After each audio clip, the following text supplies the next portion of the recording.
Manchester, England, the mid-1960s. To the outside world, this was a time of new music, bright fashion and hope. But in the shadows of the city, a dark story was unfolding. A story that would change Britain forever. Between 1963 and 1965, 5 young people went missing. They were children and teenagers.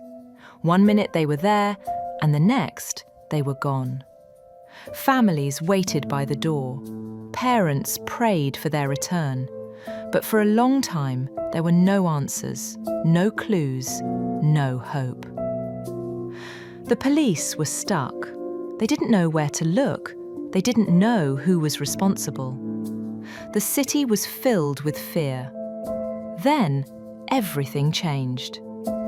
One night, a young man saw something terrible. He saw something no human should ever see. He managed to get away. He was the one person who escaped. He went to the police and told them the truth. His story led the police to a cold, windy place called Saddleworth Moor. It is a place of purple grass and grey skies. Deep under the earth, the moor held a dark secret. Today, we look at the case of the Moor's murders. We look at the lives of the victims, the evil of the killers, and the witness who finally ended the nightmare. To understand the Moor's murders, we must look at the minds that conceived them. Ian Brady was born in Glasgow, 1938, an illegitimate child rejected by his mother, raised by foster parents. He was a boy who grew up with a profound contempt for humanity. By his teens, he was obsessed with the Third Reich, the writings of the Marquis de Sade, and a warped interpretation of Nietzsche's Superman theory. He viewed people as cattle. He believed he was beyond good and evil. When he moved to Manchester and took a job at Millward's merchandise, he found his love. Her name was Myra Hindley. Myra was just 18, a local girl, a typist. At first, she was ordinary. But once she met Brady, the transformation was total. She bleached her hair, changed her clothes, and most disturbingly, she adopted his nihilism. He didn't just love her, but it was a dangerous kind of love. He groomed her into a weapon. Psychologists call it folie à deux, a shared madness. Together, they formed a bond of evil. Hindley was the mask of normalcy. She was the one who could pull a car over and ask a child for help finding a lost dog. Because who would ever suspect a woman? Before we talk about the crimes, we must speak their names. They were not cases, they were children. Pauline Reed, 16 years old, a girl who loved to dance. She vanished on a July night in 1963. John Kilbride, 12 years old, a quiet boy. Last seen at Ashton-under-Lyne Market in November of that same year. Keith Bennett, 12 years old. He was walking to his grandmother's house when he was lured into a car. His mother, Winnie Johnson, would spend the next 5 decades of her life searching the moors with a spade, begging for the truth. She died without ever finding him. Leslie Ann Downey, 10 years old, a vibrant child taken from a fairground on Boxing Day. And Edward Evans, 17 years old, a young man with his whole life ahead of him. 5 lives, 5 families destroyed for a thrill. The crimes followed a chilling pattern. Hindley would lure the children into the car, often asking for help with a lost glove or directions. Once inside, Brady would emerge. They would drive to Saddleworth Moor, a place Brady chose because he believed the peat would preserve the bodies and hide his secrets forever. But they didn't just want to kill, they wanted to remember. They took photographs, not of the landscapes, but of each other, posing over the very spots where the children were buried.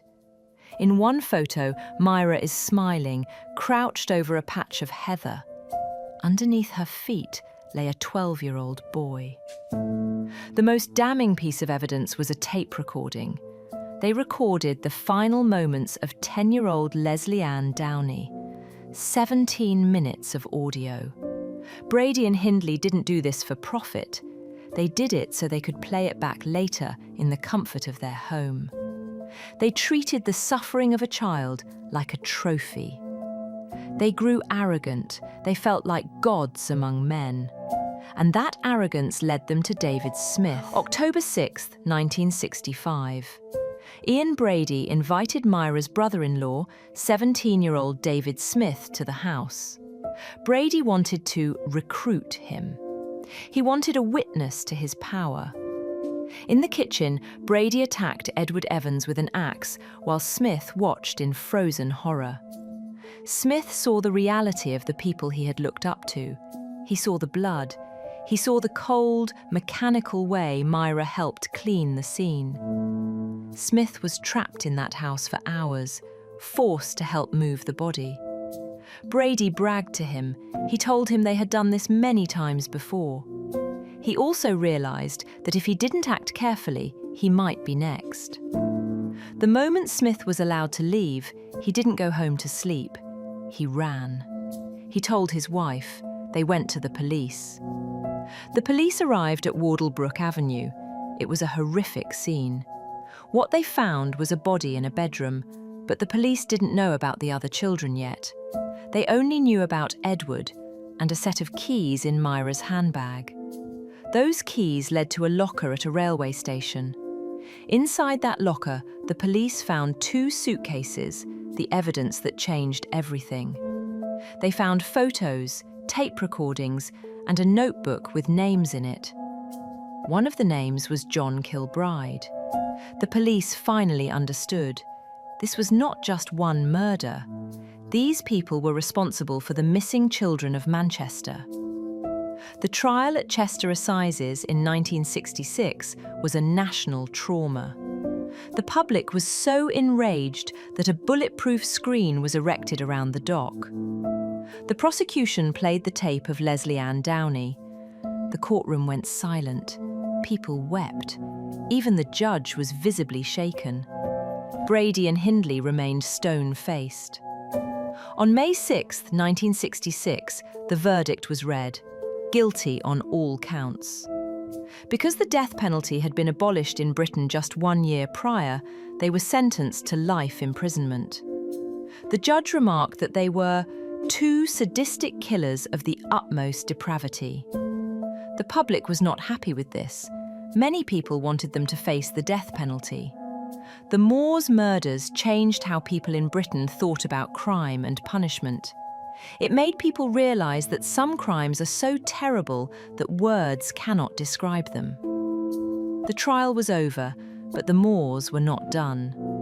For decades, the families of Pauline Reade and Keith Bennett lived in limbo. It wasn't until the 1980s that Hindley and Brady finally confessed to their murders. Pauline was found and finally laid to rest. But Keith Bennett remains out there, somewhere in the peat.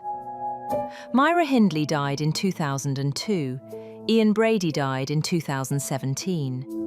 He spent his final years playing cruel psychological games with the families, taking the secret of Keith's location to his grave. The Moors murders changed Britain. It ended an era of trust and forced a nation to confront the reality of human darkness. But we must remember, the story isn't about the killers. It's about 5 children who never got to grow up. We remember them not for how they died, but for who they were. Pauline, John, Keith, Leslie Ann, Edward. May they never be forgotten.